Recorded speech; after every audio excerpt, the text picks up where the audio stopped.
Salve, salve, nação rubro-negra, sou eu, Fabrício Lopes, aqui do nosso canal Resenha Rubro-Negra, trazendo para vocês as principais notícias do Mengão Queridão, nesta terça-feira, dia 26 de dezembro de 2023. É a última terça-feira do ano, estamos aí na última semana de 2023, 2024 está chegando, dia 8 de janeiro, a equipe do Flamengo se reapresenta para iniciar a pré-temporada.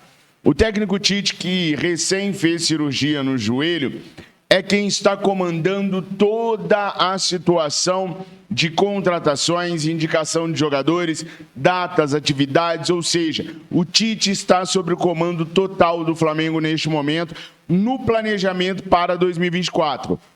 A contratação de Nicolás de la Cruz era uma contratação que já fazia tempo que o Flamengo estava tentando, mas o Tite aprovou, deu carta branca para o Flamengo trazer o jogador uruguaio. Léo Ortiz também é outra contratação que o Flamengo já estava tratando antes da chegada do treinador ex-seleção brasileira, mas também foi aprovado pelo Tite e teve inclusive a interferência do Tite durante a negociação, que deve estar tomando a partir de hoje os últimos rumos para se confirmarem numa situação benéfica à equipe do Flamengo. Flamengo e Red Bull Bragantino estão muito próximos de conseguir a concretização da contratação do Léo Ortiz. O Red Bull Bragantino quer apenas ter a oportunidade de conversar com o zagueiro para poder oferecer algo mais para o seu capitão. Léo Ortiz deve recusar a oferta do Red Bull Bragantino e aí então o caminho fica realmente livre para o Flamengo fazer a execução da contratação. Mas se por um lado o Léo Ortiz pode chegar, o Léo Pereira pode sair. Sempre falei para vocês, isso desde outubro, que o Léo Pereira e o Fabrício Bruno, ambos terminaram o ano como titulares da equipe rubro-negra, têm desejo de deixar o Flamengo para jogar na Europa. O Flamengo comprou 85% dos direitos federativos do Léo Pereira junto ao Atlético Paranaense lá no longevo 2020 sobre pedido do Jorge Jesus por 6 milhões de euros. O Léo Pereira ele é dividido da seguinte maneira: 85% dos direitos econômicos dele são do Flamengo, 10% do Atlético do Paraná e 5% do Trieste, clube formador dele lá no Paraná. Então o Flamengo detém 85%.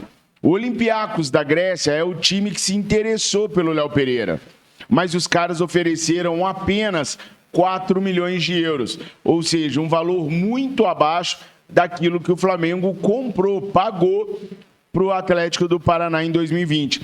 E o Flamengo acredita que o zagueiro hoje ele está valorizado.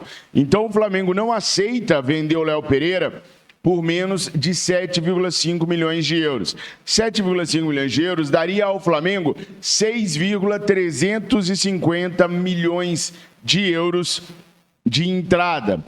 Então o Flamengo teria pago 6 milhões de euros para o Atlético do Paraná e receberia 6,35 milhões de euros para vendê-lo agora, 3 anos depois, praticamente 4 anos depois, ganhando em cima do zagueiro cerca de 350 mil euros. Então, com o Flamengo, até onde eu apurei, não há negócio por menos de 7,5 milhões de euros. Portanto, essa proposta do Olympiacos aí de 4 milhões de euros vai ser descartada pelo Flamengo.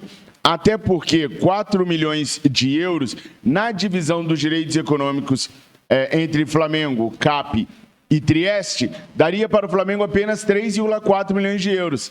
Menos, um pouco mais da metade do que o Flamengo pagou. E aí não tem negócio. Se o Olympiacos resolver melhorar a proposta, melhorar bastante, quase dobrar a proposta, aí pode ser que o Flamengo negocie o zagueiro. E o Flamengo já começa a observar no mercado outros zagueiros para poder suprir uma possível saída ou do Fabrício Bruno ou do Léo Pereira. Por falar em Fabrício Bruno, o zagueiro já acena positivamente com uma renovação contratual com o Flamengo e vai passar a ser prioridade do Flamengo a renovação com Fabrício Bruno e com Eric Pulgar. Eu já havia dito para vocês há alguns meses atrás que o Flamengo quer renovar com o Pulgar até março de 2024. o mesmo vai acontecer agora com o Fabrício Bruno. A prioridade do Flamengo é renovar com esses dois atletas até março de 2024. Sobre o Matias Vinha, pessoal, nada mudou muito com o Matias Vinha, não, tá? Ele se lesionou, gente, no dia 11 de dezembro agora, saiu de campo até chorando e tal, passou pelos procedimentos que tinha que passar e a previsão de retorno dele era para fevereiro do ano que vem. Só que o atleta vem se desenvolvendo muito bem, vem se recuperando muito bem. E há até uma expectativa entre a imprensa italiana que ele possa estar no banco de reservas no próximo dia 30 de dezembro, pela equipe do Sassuolo. Se isso não acontecer, a recuperação dele está sendo tão boa que para a primeira quinzena de janeiro é esperado que o atleta chegue a ficar no banco de reservas do Sassuolo. A Roma e o Flamengo estão negociando para poder chegar num valor em comum. O Flamengo quer pagar de 7 a 8 milhões de euros de forma parcelada, obviamente.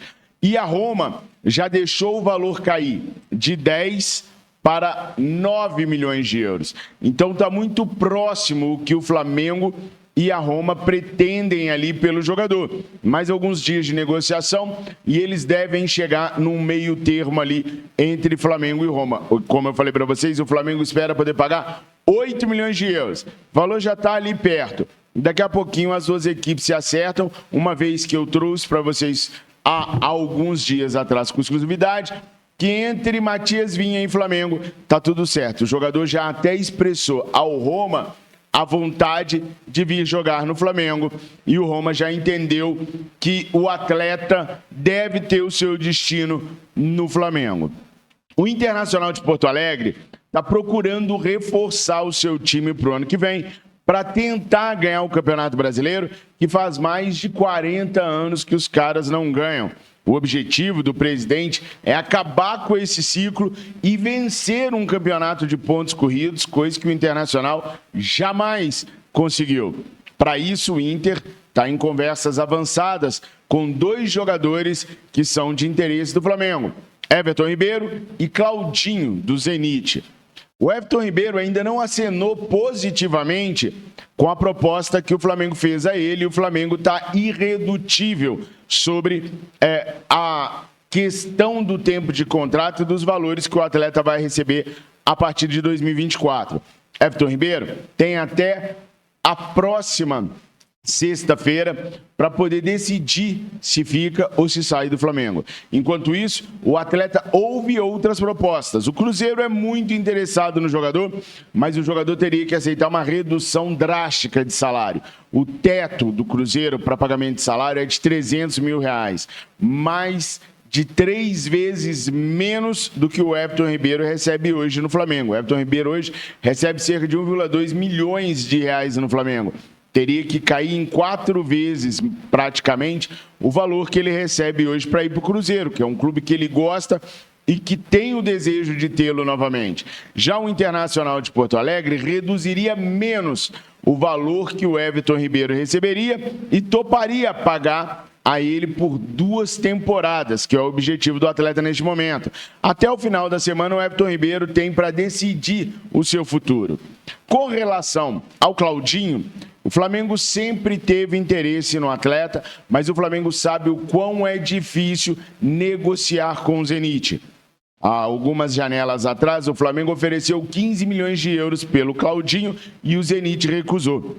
O Zenit quer pelo Claudinho de 18 a 20 milhões de euros. O Internacional de Porto Alegre sabe disso, está negociando com o Zenit o jogador, apesar de ainda não ter sacramentado uma proposta, eles estão negociando, até porque o Zenit admite as conversas com o Internacional de Porto Alegre.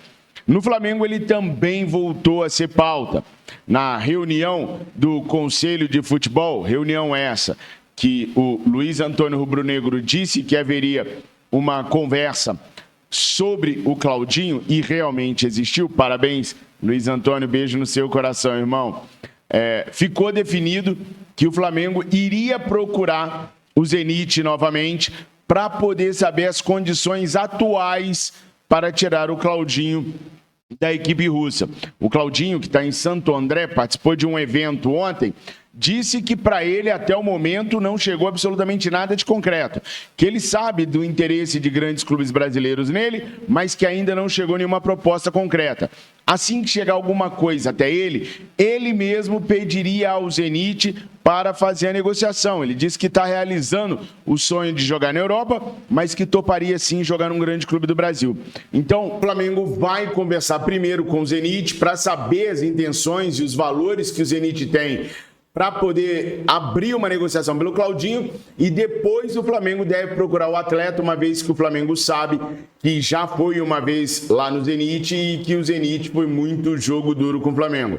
Sobre a lateral direita, muitas pessoas estão me perguntando, Fabrício, e na lateral direita o Flamengo não vai contratar ninguém? A ideia do Flamengo é se reforçar na lateral direita sim, mas tem que sair alguém primeiro. Pô, Fabrício, mas se juntar Varela, Mateuzinho, Wesley, não dá um. O Flamengo vai comer mosca? Gente, não há espaço na folha de pagamento para 4 laterais. Então, mesmo eu concordando com vocês que não tem como o Flamengo ter Wesley, Mateuzinho e Varela para o ano que vem, o Flamengo não tem como se ir atrás de um atleta se não liberar espaço. E o Flamengo tem uma expectativa grande do Wesley poder ser negociado, ou até mesmo do Guilherme Varela ser o negociado. Mas tem que negociar primeiro para o Flamengo poder correr atrás de um lateral. O Flamengo meio que já está apalavrado ali com o Gonzalo Montiel. A troca de comando lá no Sevilha é que pode atrapalhar o Flamengo, mas as coisas ali já começaram a ser tratadas. Caso alguém saia, Mateuzinho, Wesley ou Varela, aí o Flamengo vai intensificar para cima de Gonzalo Montiel e para alguns outros nomes que o Flamengo avalia no mercado. A reunião de ontem do Flamengo no Conselho de Futebol definiu que o Flamengo precisa, esta semana, acelerar as situações de Léo Ortiz e de Matias Vinha, finalizando essas duas contratações que são tidas como prioridades dentro do Flamengo. O Flamengo vai começar a pensar em outro meia e possivelmente num lateral direito. O meia ainda é prioridade do Flamengo. Nação, essas foram as primeiras notícias desta terça-feira, dia 26. Ao longo do dia eu trarei mais informações para vocês. Fiquem ligados no nosso canal. Última semana do ano, muita coisa vai acontecer no Clube de Regatas do Flamengo. Deixa o seu like, não esquece de compartilhar esse vídeo com seus amigos para que eles possam conhecer o nosso canal e nos ajudar a permanecer por aqui. Tem um grupo de membros do WhatsApp, se você quiser nos ajudar com apenas R$10 mensais, é só me chamar no número 98613-8778, repetindo, 31 98613-8778, que eu te explico direitinho como se tornar membro do nosso clube de membros e ajudar os nossos canais a estarem presentes, passando informações para vocês em 2024. Obrigado por tudo, fiquem com Deus, eu amo muito todos vocês. Saudações rubro-negras!